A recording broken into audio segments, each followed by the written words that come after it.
So he said the person told him, like, bro, it's not about knowing what you're doing. If you believe in him, then just go for it. Don't even think about that part.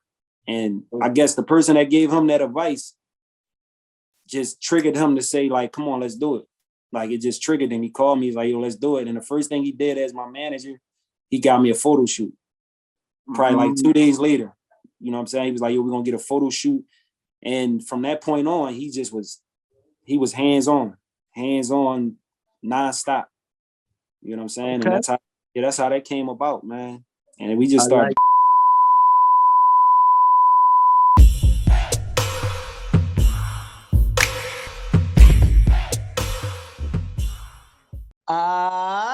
Welcome to the show. Welcome to the show. So, for all those crazy people out there who ain't tapped in, they don't know about your boy, West Philly is in the building. Give us your name and tell us what you do in a couple of seconds. Oh, man. The name is Nuff Said, man. It's Nuff Said 215 on all platforms. I'm an artist from Philadelphia, man. I rap, I do music. Yeah, man, I'm an entertainer. You know what I'm saying? So, yeah, that's what we doing over there. All right. So, let's go back to where it all started for you, when you were growing up with your two younger siblings, your moms in the house in Philly. How did you fall in love with hip-hop? I'm from West Philadelphia. That's where I was raised at. Man, hip-hop, like me starting to get tuned into the rapping thing and music, was an early age, probably like, I'm gonna say about like 8 or 9 when I started like taking a liking to just not making music or doing music, but just like me listening and hearing it on the radio and just like reciting songs. I could say around like 7, 8 years old when I started taking a liking to it that I can remember. All right. So you mentioned you was 8 or 9 years old. When you was younger, you really started taking a liking to music. Who was you feeling back then? I don't know, Biggie, Pac, Nas. Who was Nuff Said feeling back at 8 or 9 years old? 8, 9 years old. I remember I used to hear like DMX. I used to hear his song a lot, like on the radio. The John Stop, Drop, Shut them down, open up, shot. I used to hear that a lot. So that was like, and that was like catchy. Like, you know, at that age, when you hear that type of that type of cadence that he was doing, it made me kind of like remember it so fast, because it was like, you know, it was like simple, but it was like, you know, it was real intense and hype. So I could say DMX was one of the guys that I can remember of like catching on to like some of his songs when I was a kid around that time. All right. So as a kid, you was listening to DMX. Let me ask you this, because now I've listened to you a little bit. You got some aggression with you. You come with that fire. Yeah. You come with that passion, kind of like X did when he was rapping and all of that. How is it for you? Do you sometimes feel like you tapping into a little bit of DMX when you are flowing? I think, yeah. To answer that question, I feel like a lot of the artists that I was hearing back then, I think I tap into all of them. Like, I take away from all those type of artists. Is like because I feel like every artist around that time, they had different things that caught my attention about the way they did their music or whatever. So yeah, I feel like X, because X is he got the aggression. So yeah, for sure, I definitely take from that. You know what I'm saying? That was something that caught my attention that I put into my craft or what I do, for sure. I like that. So, with you listening to X, I know you was young then. When did you start, I don't know, writing raps? At what age did you start writing or even flowing? When did you start flowing and writing from the 8 and 9 years old up from there? What age did you actually start writing and flowing? I think the first time I can remember me actually sitting down and writing my own, like a rap on paper, I had to be like 11 when I first wrote my first rap. I wrote my first rap to it was a Jadakiss beat, and I think which one was it? I think it was the Put Your Hands Up. I think it's called Put Your Hands Up, actually. I like that. I like that. I like Yeah. that. So at 11, can you remember, was it dope back then, or did you still need some tightening in your game, in your cadence, you know what I mean, your punchlines and all that? Was it tight back then at 11 years old like it is now? No, hell no. That shit wasn't. No, it's nowhere near with the way where it is now. But I feel like for me, for the age that I was at, I feel like I did something because I used to like let my friends hear it. Like I used to write, and then I used to like let my friends hear it, and they used to like it, so they was feeling it. So it was like, okay, maybe I'm doing something. I ain't gonna. It definitely wasn't where it's at now for sure though. All right, okay, all right. Yo, if you are just joining us, you are live. We are live on the Pimp Game Podcast, and we are here with the one and only Philly's finest. That's right, thoroughbred out of West Philly, Nuff Said. We are here on the Pimp Game Podcast, picking his brain about his rap career. So, you mentioned you wasn't that nice back in the day when you were starting out at 11 years old.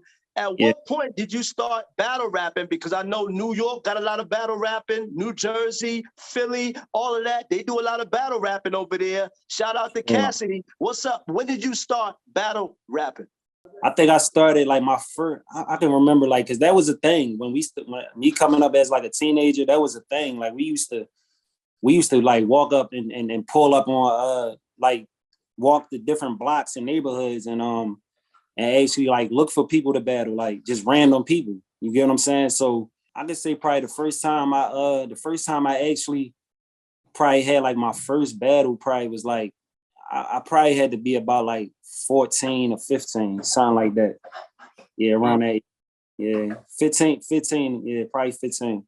All right. So that first rap battle, 14, 15 years old, whoever the first person you battled, did they eat you alive? What's up? Did you get the best of them? What happened on that first rap battle?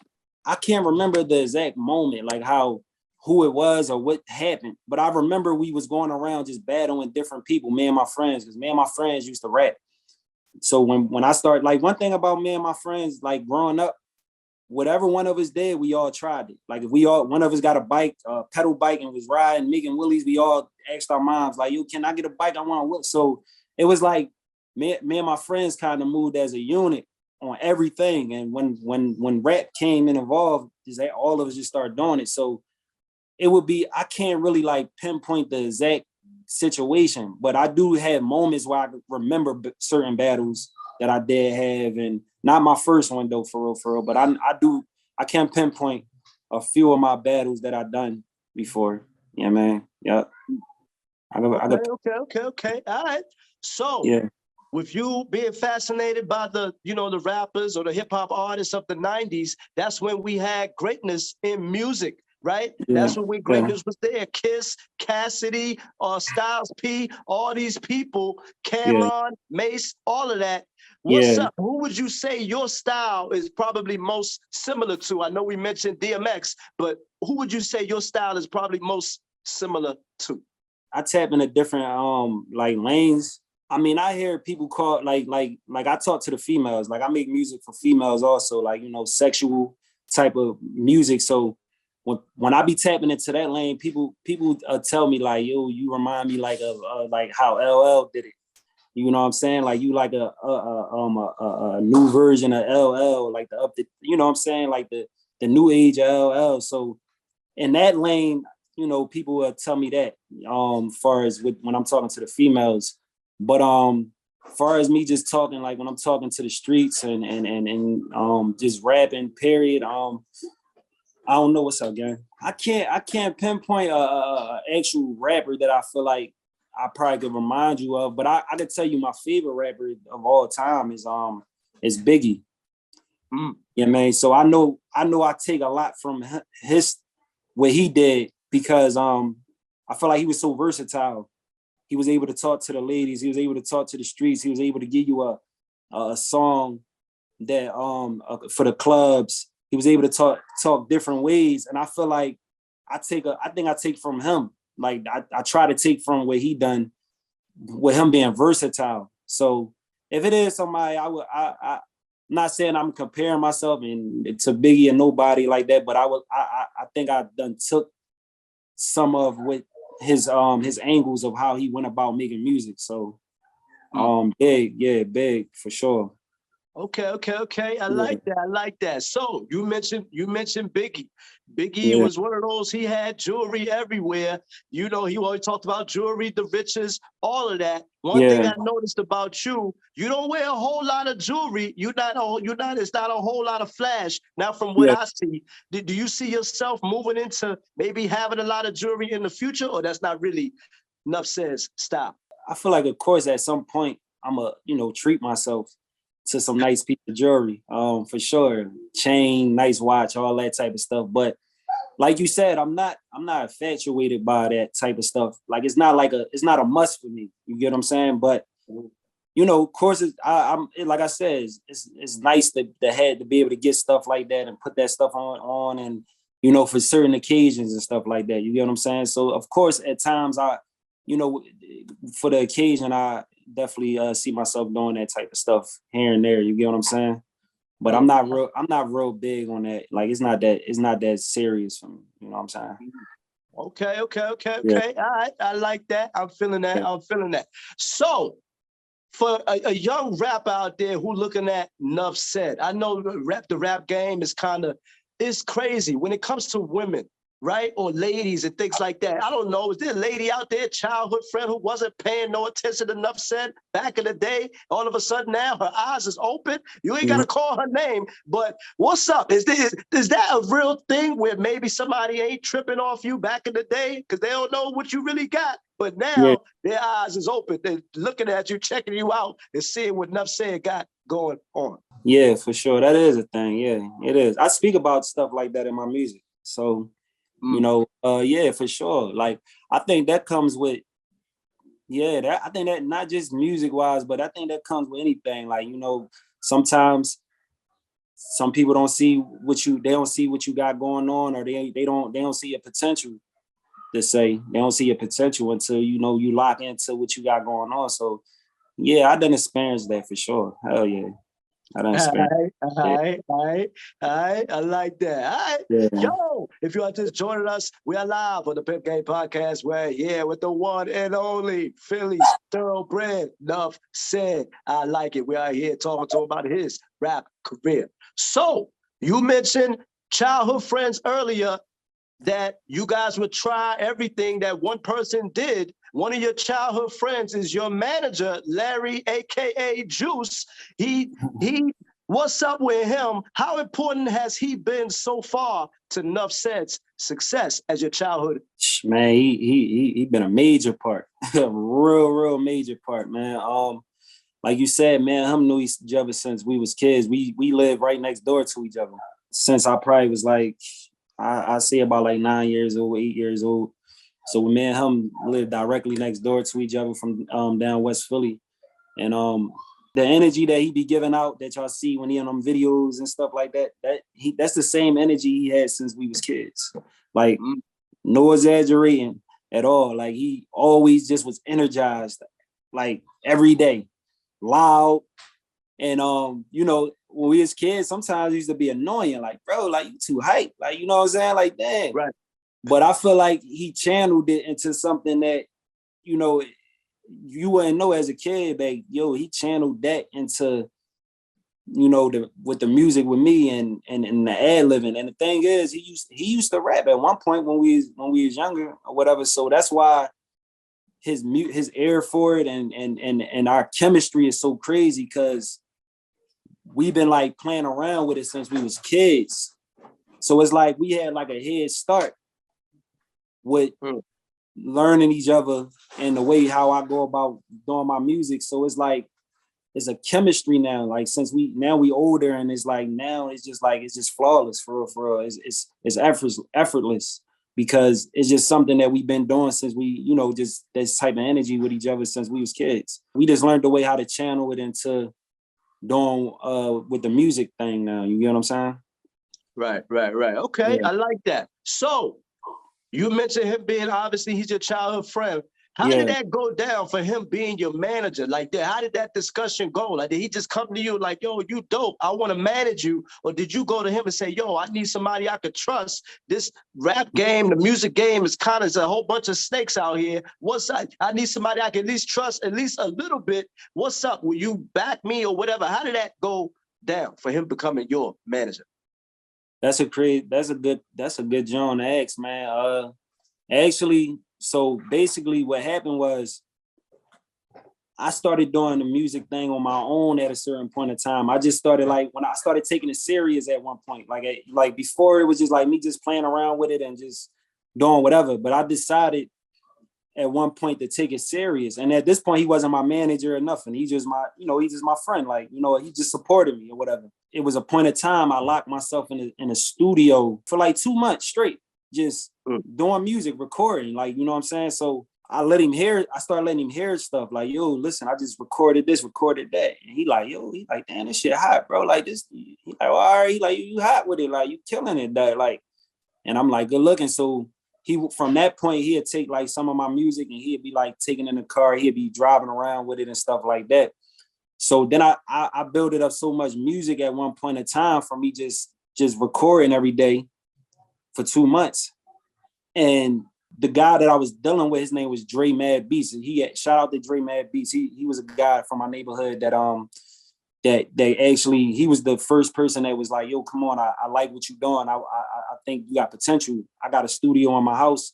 And he the one that kept me in the studio like every day. And he kind of helped me format how to make music, because I used to just freestyle on beats. So he kind of he was a producer, he made beats. So he kind of was giving me concepts and he was directing me how to make hooks and stuff like that. And I started getting in a rhythm with it. And I'm like, oh, all right. So I built it up so much music that we decided he was like, yo, you might as well put a mixtape out now. Like you got all these songs. And I'm like, oh yeah, why not? So I went to Larry and I was like, bro, I'm about to do a mixtape, bro. Like you can help me. I'm like, yo, you can help me get the covers and all that stuff together. Like, you know what I'm saying? He was like, yeah. He just was like, yeah, how much you need or whatever. So he gave me some money for me to get my cover made. And I got the cover made. And after that, that's when I went to him and I asked him, you know what I'm saying? Because I'm like, this is my friend. He support me. He believe in me. And he just invested. You know what I'm saying? That's him investing into what I'm doing without him asking me for nothing back or nothing. You get what I'm saying? So I just thought about it. I asked him, I'm like, yo, won't you manage me or whatever? And the crazy thing about it, I never really talked in an interview or nothing about this, but he denied it at first. You know what I'm saying? He told me no. He was like, yeah, he was like, no, bro, he ain't tell me no because he ain't believe in me. He just told me no because he felt like I don't know what I'm doing. Like he was like, I don't know what I'm doing. There's no manager, bro. I don't think I can do that. Like, and I was like, damn, like, you don't think you can, I'm like, bro, we could just figure it out. And he was like, I don't know about that. So I'm like, all right, cool, whatever.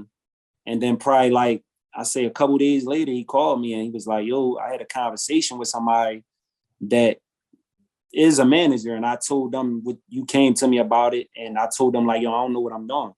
So he said the person told him like, bro, it's not about knowing what you're doing. If you believe in him, then just go for it. Don't even think about that part. And I guess the person that gave him that advice just triggered him to say like, come on, let's do it. Like it just triggered him. He called me, he's like, yo, let's do it. And the first thing he did as my manager, he got me a photo shoot. Probably like 2 days later. You know what I'm saying? He was like, yo, we're gonna get a photo shoot. And from that point on, he was hands-on nonstop. You know what I'm saying? Okay. And that's how that came about, man. And we just started. I like that. All right. Shout out to Larry, a.k.a. Juice Brown. I'm feeling it hard on the Pimp Game Podcast. So Larry came up real strong as far as being your manager. Mm-hmm. Recently, you did a deal with Jim Jones, Vamp Life Empire Records. What's up with that? How did that go down with Jim Jones? That's big time right there. Dipset, shout out to Dipset, Cameron, Joel Santana, all of that. And the likes of Nuff Said. Also, we're going to add that to the banner as well. What's up? How did that go down with you getting the deal with Vamp Life Records? Oh man, first and foremost, shout out to the whole Vamp. Like we got a whole roster over there that just hungry artists, man. That's just coming. We coming. Like, you get what I'm saying? So shout out to the whole Vamps, all the Vamps, you know. But to answer the question of how the situation started with me and Jim Jones was basically, you know, I do freestyles on my social media. I know, I'm pretty sure you probably seen a few of them or whatever. Yep. So, you know, it was just me. One time I just was doing what I usually do, just make, you know, put freestyles up, content. And there's one particular video I put up that was on with me and Larry in a car rapping. It starts surfacing around the internet. Like, it just starts surfacing. Like, it just started making its rounds. You know, it was a lot of interaction with it. It basically went viral, actually. Like, it was like a viral video. Everybody was posting it. Everybody was like, you know, just tapping into it. So it started getting on people's pages and certain people platforms that they had and that was like, they had like big followings and stuff like that. But the one particular person that connected that dot was OG Shabash. I don't know if you ever heard of him on social media. Yeah, he sound familiar. OG Shabash. Shout out to him, man. He a guy from the city. He from Philadelphia. One of the OGs from the city, and he wound up getting a hold of the video, and he posted on his platform. He has a nice following, like a real good big following, and he reposted it on his platform, and the reactions went crazy. And come to find out, him and Jim Jones has a relationship. So Jim Jones wound up seeing it on his page and asked him, like, who is this guy? Like, who is that? Like, you know him? And OG Shabazz told him, nah, I don't know him personally, but I can get in contact with him. I can get in contact with him for you. You get what I'm saying? And OG Shabazz reached out to my manager through the DM and told him that, like, you know, Jim Jones would like to, you know, have a conversation with your artist. And from that point on, I exchanged my number. And Jim Jones wound up, I thought he was gonna call me. It was like 1 a.m. I gave him my number. I sent the DM because actually Jim Jones had DM'd me, but I didn't see it because I had so many DMs that I didn't see the DMs until I ain't see his DM until like 2-3 days later. So when I started realizing that he was trying to get in touch, I went to go look through my DMs and I seen him in the DM, and he was just asking me like, yo, what's going on with you? I'd like to have a conversation with you. You get what I'm saying? Send me your number. So I sent him my number from there, and he wound up giving me a call. But I thought he was gonna call me. It was like 1 a.m. He called me. He FaceTimed me actually for the first time. So yeah, he FaceTimed me, and it was like, you know, that was real to me because I'm like, you know what I'm saying? This a guy when me, you know, Dipset, like you said, like Dipset, he was major to me when I was a kid. You know what I'm saying? That was a big deal to me. So it was like for me to have him on the other line and me and him just having a conversation was just like real major for me. That was a major moment for me. And yeah, so from that point, me and him had a good conversation. He invited me to the studio, and after that, it was just it just went from there. You get what I'm saying? I like that. Shout out to Jim Jones. So let me ask you this: when he first FaceTime you, I know we all got our, you know, people that we like out there, stuff like that. We see when we was younger. Were you nervous a little bit? Like when he like, hold up, like, damn, this is really Jim Jones hitting me up. Was you nervous? Like stuttering a little bit? I know you don't stutter, but did you stutter a little bit on that first conversation on FaceTime? No, I didn't. I didn't. I ain't gonna.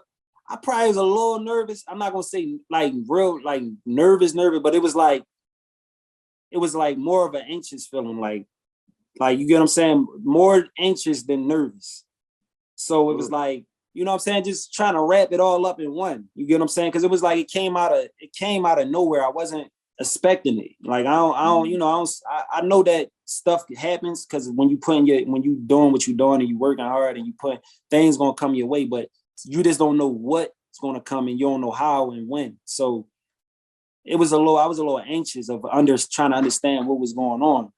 But no, I didn't stutter though, man. I was having one thing about it is when he called me and we talked, his conversation wasn't even about music at first. You get what I'm saying? So it kind of had me more comfortable because he was asking me like questions that like far as like my well-being. You know what I'm saying? What's going on with me? What's going, like he wanted to know more so like what's going on with you, where your head, where's your mental at, where's your mental space, where are you going on, what's going on with you in life right now. You get what I'm saying? That was his first questions, you know. So it kind of helped ease me into the other part of the conversation when he started asking me about the music and stuff like that. You get what I'm saying? Okay. All right. I respect that. Yeah. I respect that. I like that. That's a good way to come in instead of just, oh, yo, you nice. Like, I like that. I like that. Yeah, All for right. sure. Yo, this your boy Kenny D. Hey, I didn't mean to interrupt your show, but I just want to take a quick minute, just to let you guys know, if you want to see more dope interviews like this one, make sure you go on YouTube and check out Pimp Game Podcast. All right? And don't forget about our website, pimpgamepodcast.com, to see all your latest Pimp Game episodes. All right? We got you. Man, I'm done talking. Back to the show. So, speaking of your music, I was checking you out, listening to you. I knew we would have you on the show today. How we drill? What's up with that? Talk to us about that. I know that's on Vamp Life Records. Talk to us about how we drill. How did that come about?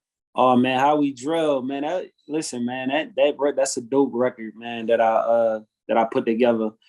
That record is produced by a producer from out the UK. Yeah, he from the UK. His name is Bluey Bluetooth. Shout out to him, man. And we actually got a couple more songs that I didn't release yet that I'm about to start dropping in the summertime or whatever. But it came about. He just like I say, social media is crazy because like you able to bump across people that like from places that you never even been at before. Like I never been in the UK a day in my life, but me and him connected through social media, and it was like he hit me up and he like, yo, I make music. You know, people hit me up a lot and tell me they make beats and stuff like that, but he hit me up and he was like, yo, I make beats or whatever, and he really specialized in like drill beats. Like, you know, London is like they big on the drill culture and stuff like that. Like over in the UK. So I felt like it was like a challenge for me because I'm not a drill rapper. Like, you get what I'm saying? I'm not a drill rapper, but I always, like I said, I feel like I'm versatile and I can always tap into so many different lanes. And it was challenging. You know, I like challenging myself. So I mean, he sent me the beat and the beat was fire, man. Because you got to think about it. It's a sample in there. I don't know if you noticed. Did you got a chance to hear the beat? I mean, hear the song, right? Yeah. Yep. Okay, so when you hear it, what sample do you hear in it? I don't know the sample. I gotta be real with you. Right. But I love the beat. Okay, so I love the beat. Some people catch on to it, and some people after I tell them they listen to it again and they say, "Oh shit!" Like, damn, I hear it. Like, you know what I'm saying? That sample is Usher and Lil Jon, the yeah. Oh. Yeah. Yeah. So I heard it as soon as he sent it to me. I'm like, yo, he just like it, just like the way he matched that sound with on top of whatever he put on top of it, just caught my attention. And I mean, when I say immediately, as soon as he sent it to me, I just started making a hook right then and there. Like it didn't take me long. Like some songs take me a little long. That one right there, I just start vibing to it and everything just started coming out. Like it was just easy for me. Like, you know what I'm saying? So yeah, so basically that's how that went down. He sent me that beat and I put it out on social media and people started gravitating to it like so fast. Like a lot of people sending me videos with them dancing to it, singing to it, all types of stuff. You get, and it was dope. That was a dope song to make right there. You know what I'm saying? I had fun with that. I like that. Okay, all right. So speaking of dope songs, you also got Put It on the Floor. What's up with that one? I like that. What's up with that song? How did that song come about? Put It on the Floor. Put It on the Floor. That's actually that's Big Lotto. That's a Big Lotto song. I don't know if you're familiar with the artist Big Lotto. Yeah, I know Big Lotto. Yeah, I do. Yeah, Big Lotto. She that's one of her songs. That's just one of her songs that's going around right now. And, you know, it's surfacing on social media. So actually one of my homies that I know, he actually asked me to get on it. He was like, yo, you know, I can hear you on this joint. That's a lot of my stuff, my freestyles and stuff like that come from like people pointing it out to me. Like, you know, they'd be like, yo, I can hear you on this joint. I can hear you on that. And I listen, I open my ears to the people that tune into me and support me. So I always keep my ear open for them because they, you know, 9 times out of 10, they know what they want to hear from me. You get what I'm saying? Facts. Yeah. So yeah, one of my homies just he just was like, I wasn't even worrying about doing the song or nothing. He pointed it out, and once he pointed it out, I was like, let me try it. Let me go hear it. Let me go listen to the beat, and I listened to it, and like it was another one that just came. Words just start coming to me. I just start getting into a vibe, like, and it just came out. Like I like making those type joints, the ones that just come out that's effortless, you know. Okay. So that was like an effortless one right now. Right now, I just put that one out, and that one's surfacing right now. A lot of people are sending me they I know females taking pictures with the sound. You know, getting sounds on social media, having people like putting videos behind your song on social media is like one of the things that get your music out there now. Like that's another strategy. So people are like they starting to like eat that sound up right now. Like I just posted a few of them on my page with people like putting videos and pictures behind it and stuff like that. So that one right there coming out pretty good. I don't know, man. The way that it's going, I might shoot an official video for it soon. Like, you know, I'm gonna ask the people if they want me to. I'm gonna put on my social media and ask them if they want official video. You know, if I get a good response, I might just come bust out with a good video starting the summer off with that. You know. I like that. All right, yeah, we definitely want an official video. I'm saying it right now here on the show. We definitely want an official video for sure. Yeah. All right. Yo, if y'all just joining us, you are tuned in to the Pimp Game Podcast, and we are here with the one and only Philly's finest. That's right, Nuff Said, West Philly in the building. We're here talking to him about his rap career. So, we about to play a little game called Who You Got? So, I'm going to give you a couple of rappers or whatever, and you give me who you got between the two rappers. All right? We're going to start off with Cassidy and Jadakiss. Who you got? Cass and Jadakiss. Dang. Listen, I like Cass a lot. You know, when I was younger, Cass was like one of my favorites, like top favorites. I think Cass probably was one of my favorites at a point in time. You know what I'm saying? But if I gotta go off of longevity right now, like far as like consistently still giving me that type of feel when I hear him, I gotta go with Jadakiss. All right. Kiss all day over Cassidy. Okay. So what about the Baby and Simba out there in Cali? Simba and the Baby. Who you got? Oh man, that's two dope artists right there. I like that. That's a good genre. I'm gonna go with the Baby though. I like the Baby a lot. I like his energy. I like how he carries. I like how he be carrying it, man. Some of it reminds me of like how I go about certain stuff. So I'm gonna go with the Baby. All right. And the last one, this one's gonna be hard. I don't know if you're gonna get this one. Nas and Kendrick Lamar. Who you got? Damn. Nas and Kendrick Lamar. Damn, why that's two different generations too, man. How you mix that up? They still dope. Both of them dope. I'm looking at the dopeness. No, I get what you're saying. They definitely both dope. I'm gonna have to go with Nas on that. Nas. Okay. Yeah, I'm gonna go with Nas. I'm gonna go with Kendrick is dope as shit though, but we talking about a legend. You know what I'm saying? I can't compare the two on that. That's a legend that we talking about. Kendrick still is in his getting to legendary status. His career not over yet. You know what I'm saying? He's still doing the thing. So I gotta go with it. So Nuff Said's top 5. Your top 5 rappers right now in the game for Nuff Said. Give me your top 5 right now here on the Pimp Game Podcast. Top five that's in a game right now, or just right now, or overall, or just in a that's active right now. That's what we doing. Active right now. Damn, that's a top 5 relevant, basically rappers right now. J. Cole. I like J. Cole. He dope. He real dope. Let's see. Rappers that's out right now. I'm liking Dirk. I like Lil Durk right now. I like him. So that's two. Trying to make this good. And I'm trying to go towards like the type of people, the rappers that I like personally.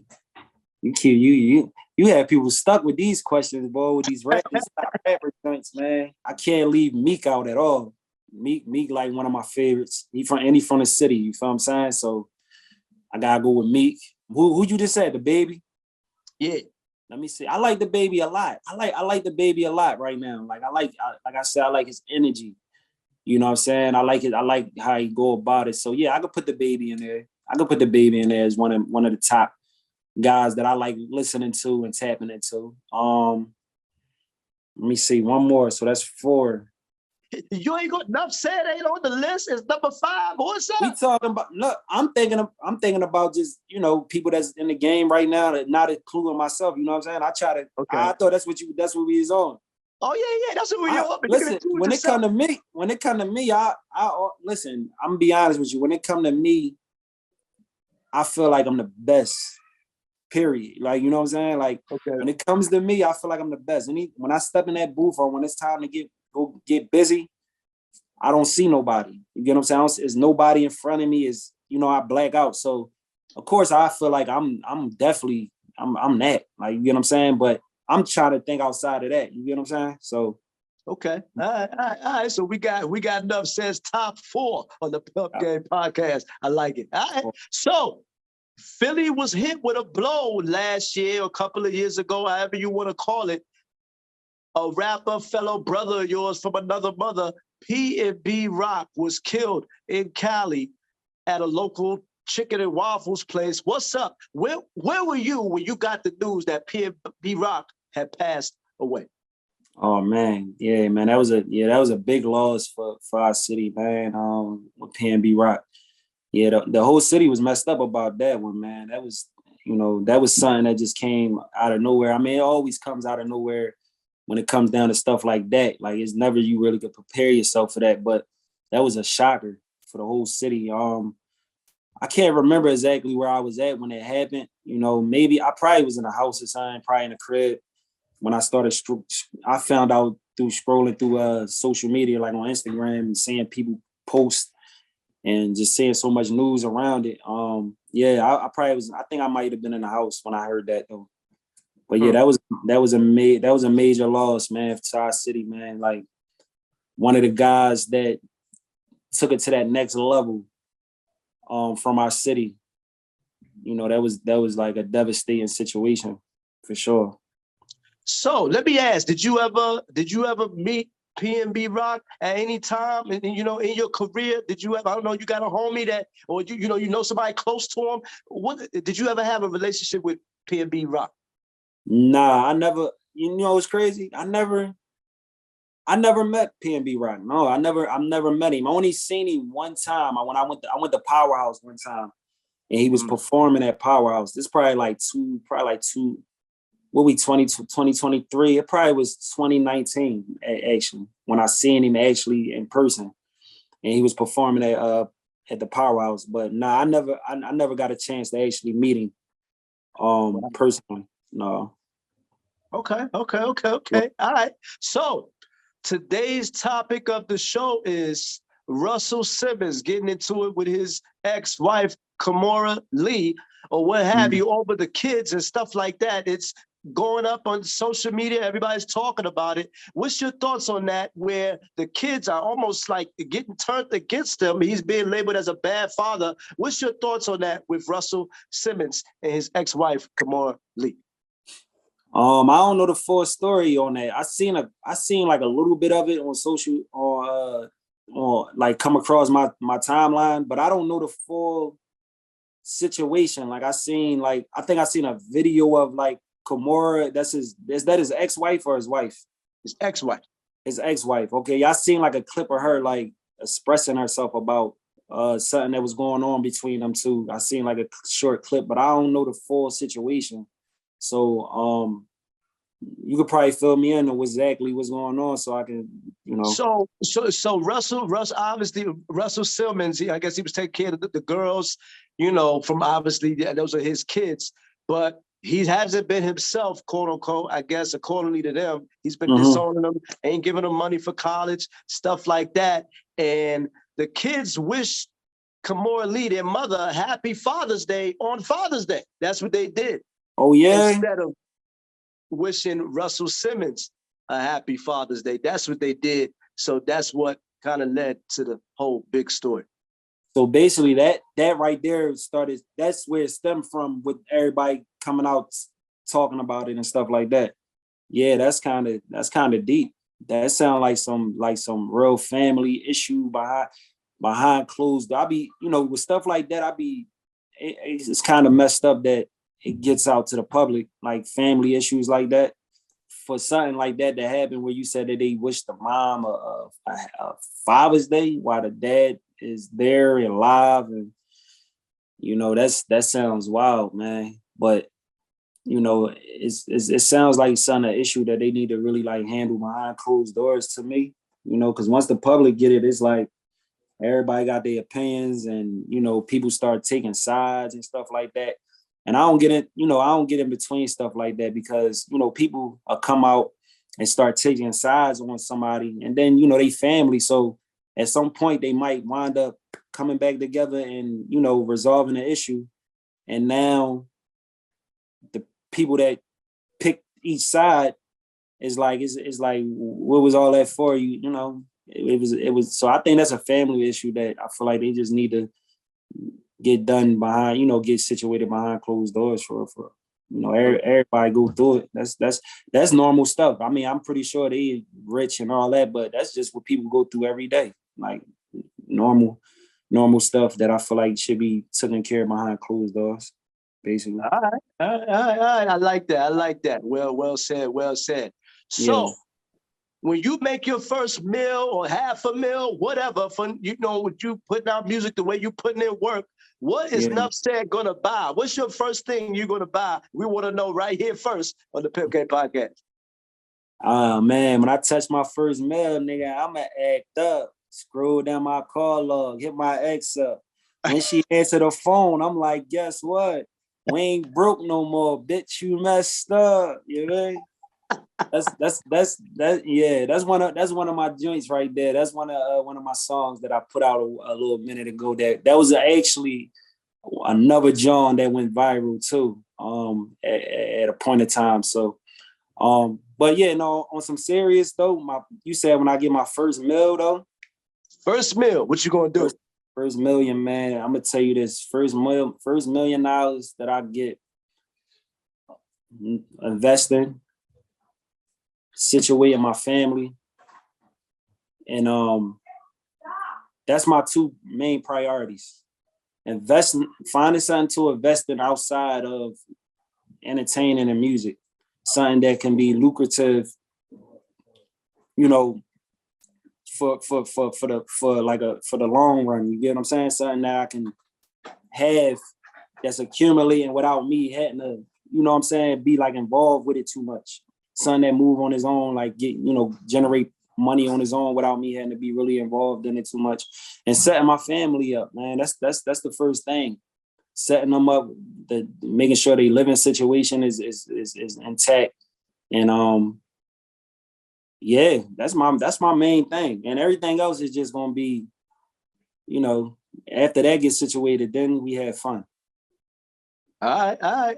I like that. Yeah. I like that. So for that young boy out there who looking to be the next Nuff Said, that young female rapper out there who's looking to be the next Nuff Said, what would you say to them that they need to watch out for if they want to get in the rap game? It's a lot of things to watch out for, man. You gotta watch out for everything in this joint. Like this is like a real you gotta have your mental right when you dealing with this type of business. Because it can discourage you. Like you can get discouraged fast. Especially when you first start off. You know what I'm saying? When you first start off, that's like you at the ground. Nobody know who you is. You have no resources. All you really have is whoever's in your corner that believe in you. You know what I'm saying? So I say just personally, just watch out for anybody that don't have your best interest in heart. Watch out for them type of people, and stay away from them. Make sure you stay around people that really want to see you win. People that's not jealous and envious of what you got going on. That's around you. That's important because you can have friends around you that can be envious of seeing you elevate. And when it's people that close to you, they can do things to kind of like, take you back down to the bottom because they so close and you kind of trusting them, and they doing stuff that can like lead you down a bad road. Like, so you gotta pay attention to that, the people that's close to you, and see if like, yo, this person, and just go with your gut instinct. Like, go with your gut instinct for sure. Like, if you feel something ain't right, then 9 times out of 10 it ain't right. And and learn how to just move away from negativity. You get what I'm saying? Like the people they ain't got your best interest. Like, that's me talking off of my experience and what I went through. So yeah. I like that. I like that. Yeah. So for those people who've been rocking with you since 8 years old, 9 years old, when you did your first rap, you freestyle battling, all of that, Philly, Jim Jones, Dipset. Yeah. Any final thoughts for your fans out there before we sign off on Pimp Game? Oh man, I like my supporters, man. I just let them know that I appreciate them. I let them know every day, man. I open my DMs up every day. I feel like I got a good relationship with like all my supporters. We got like a genuine relationship. Like it don't even be about music. Sometimes some people, strangers that I never met a day in my life that support me, that I start getting to know just through social media by just conversating through the DMs. Sometimes they reach out to me and tell me personal stuff, and I sit there, listen, and give advice, much as the best advice I can. So, I mean, just keep rocking with me, man. Like, just keep rocking with me. Y'all doing a good job. They doing a good job. Things is happening. So they doing their part. They doing their part. So I salute all my supporters, all my day ones, all the ones that been there since anybody that first heard me rap that's still here. People that heard me rap a few years ago that's still here. It don't matter. Like, I treat y'all all the same. You feel me? So yeah, shout out to my supporters, man. They the best, man. All right. Yo, tell everybody who you chilling with. Listen, man, it's Nuff Said, man, and I'm chilling with Kenny D on the Pimp Game Podcast. Signing out. Nuff. All right. And before I let you go, that concludes our show. And I'd like to say thanks to all my viewers out there. Make sure you like, comment, and subscribe to the channel. That's right. And subscribe and make sure you turn those notifications on so when we upload videos, you are the first to get it. And last but not least, I'd like to thank the one and only thoroughbred out of West Philly. That's right. Nuff Said for blessing us with his presence on the show. All right? See you next time on Pimp Game. You don't want to miss it. Holla.